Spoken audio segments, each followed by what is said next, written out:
In this walkthrough, we will guide you through the process of discovering devices that are accessing your organization. After signing up with a company account or email and password, the first step is to fill out your organization's details, including your company name, address, and VAT number.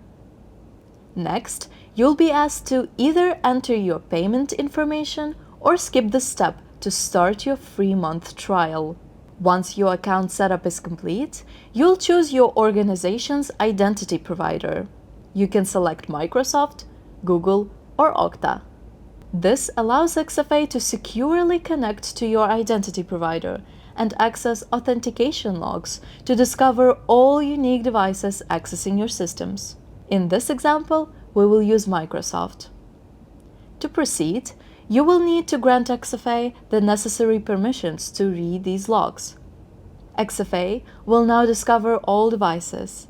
This might take up to 15 minutes. After that, you'll get a clear, centralized overview of every device, whether managed or unmanaged, giving you complete visibility into each device used for work. With XFA, you can go from zero visibility to a comprehensive overview of your connected devices in just minutes. Start your free trial today at xfa.tech and take control of your organization's device security.